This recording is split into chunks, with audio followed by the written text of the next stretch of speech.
જય શ્રી કૃષ્ણ. જો અમારા ભાણુભા અંદર પાણી પીવડાવે. બધાને ભેગા કરી પાણી પીવડાવવું પણ બહુ અઘરું છે, પણ એ લોકો સમજતા હોય.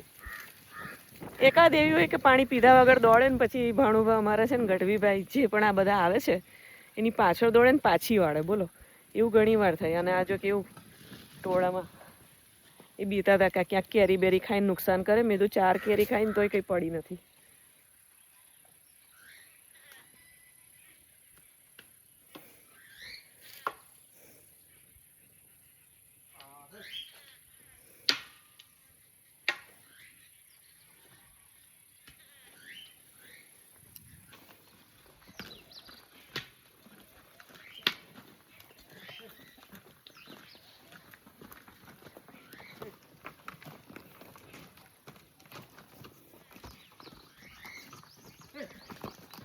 ઝાડના રાડા ખાતી જઈશ.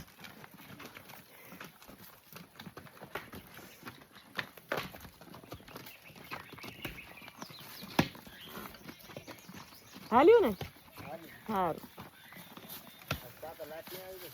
હા, આવી તો જશે બપોર સુધી.